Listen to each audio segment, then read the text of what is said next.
Hey guys, today we're going to go over what exactly I had to do for a dovetail for the front and a dovetail for the rear on this 89 tracker. More or less we're going to look over how to manipulate the body metal so that it wraps around and stays smooth with all the lines for like the hood versus the fender, everything like that, and how I did it, what I had to do, what I had to figure out. Make everything fit properly. There's certain parts that you're going to have to take out and then do later. This is for the headlight, but I've got a Yamaha Grizzly headlight that's going to fit in here. I've already got it so that it sits underneath, so that the hood kind of comes over top of the headlight itself. And that's what we're going to go over today, just an in-depth look at what I did and how I got it to the point that it is now.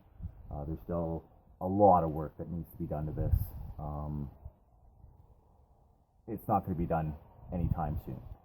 It's a long-term project, but it's a lot of fun. Okay, so let's start off where I started off, which was the front fenders. Because of this piece here, you have to cut that out so that it will fold over. I had to cut out the bottom. I had to cut out along here at the firewall, and pretty much just get this so that it's one flat piece. And I split it there so that it could fold, because this piece here will hold it straight. It will. You want to take everything very, very slowly. Like one cut, you want to bend it just a little bit. If you bend it too much, it's going to kink. No questions asked. It will kink. Pretty much this whole thing has cost me grinder wheels so far, so that's pretty cheap. Later on we're going to get into the fiberglassing and the Bondo process that'll make the finished product, but for right now we're just getting it the way we want to. That's it, and that's a big job in itself.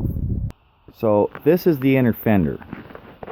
Now this one isn't welded or anything like that. It still moves in and out. Like I said, what I did here is I made a straight line straight back there, and I came along to the edge of my shock tower, or strut, sorry, and then I just kept that line going straight so that when this comes over, it's got to be all tacked and everything, but this side is the side that I'm going to show you how I did the outer fender. But if you come over here to driver's side, this side is already tacked and everything like that. Now as for the inner fender, was actually quite easy. Like it really didn't take a lot. Took me a little bit to kind of figure out what I wanted to do, but that's about it. So if we come to the outer fender here, now if you look at this part comes straight. Like right to here is the way that the fender is supposed to be. Once it gets here, I needed to drastically start coming over. So my slits were a lot closer together, so that makes it a nice smooth transition. Now as I get over here, I didn't need as many. So, I just started putting in some equal distance cuts, and, as I came over, you can see this is the inner fender on this side, and this is the outer fender. So you can see that it was slowly coming along, but I had to also go to where the headlight will be. So this will be the headlight that I'm using. It is a 02 Yamaha Grizzly headlight. Now I will have to trim along here, but if you look behind it, everything kind of matches up, and it still needs some tweaking and stuff, but that's the way it's going to sit in there. Now when I go to shut my hood, it sits like that, but then I have this little piece that I'm working on, and it has a bunch of cuts in it, as you can see, and that one is going to go in there, but it's still, I'm going to have to add metal, and it's still got to be bent so that it comes around like this and matches up,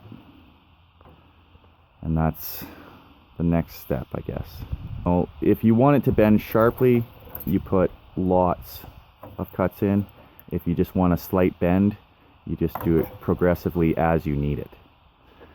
As I went along, I slowly just bent it over as I needed. If I needed to bend it more, I put more cuts.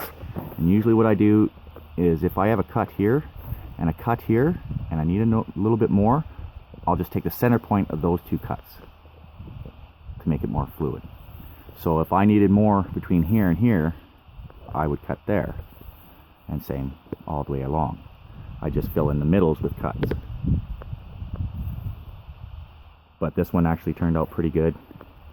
Everything like it, as you can see, like the lines kind of match quite nicely. I still have to tap it with a hammer, you know, and there's still going to be body fill and a little bit of tweaking, but it's coming along quite nicely. It's I've moved it over about 7 inches on the front.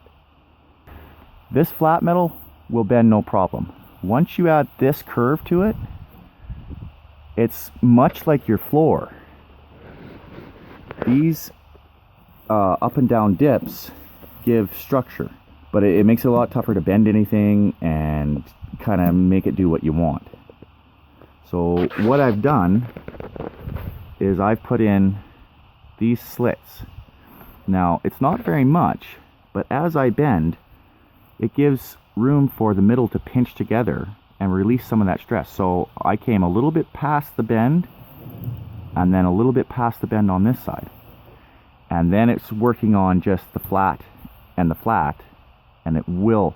And the difference being is that you take this side where I've already done that, and you can see that it bends quite nicely. But over on this side, I don't have those. And I gave myself a nasty little kink right there. So that's no good. So I'll have to put my slits in here, and that will relieve that. I'll have to tap it out with a hammer and get it done, but that'll work a lot better.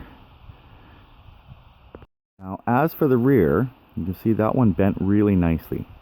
But what I had to figure out is that I made a bunch of cuts, and this has to come all the way up.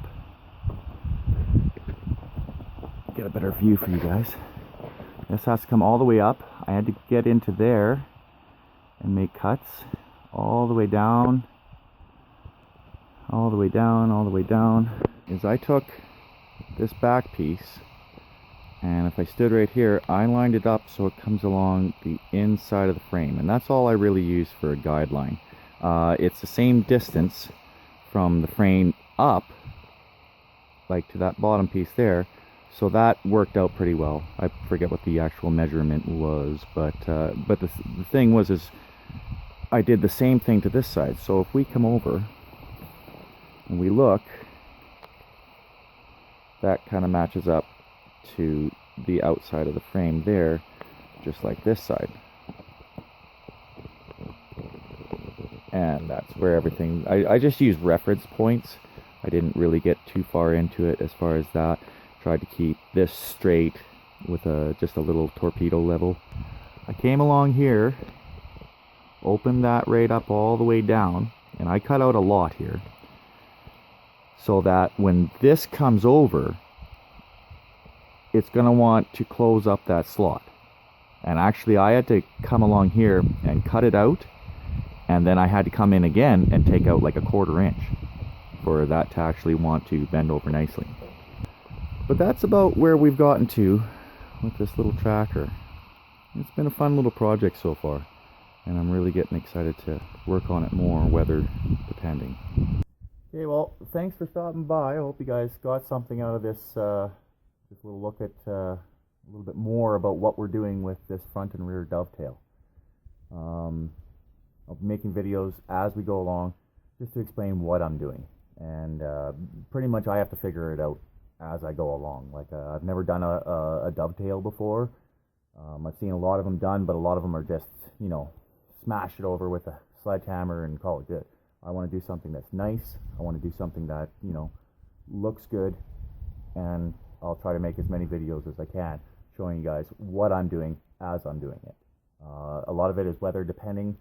Right now, my little garage is flooded because of all that nice weather we had when we were doing the engine swap on the other video there. But if you guys are getting something out of this, you know, subscribe, and we'll try to get as many out to you as possible whenever I get some free time and put something out.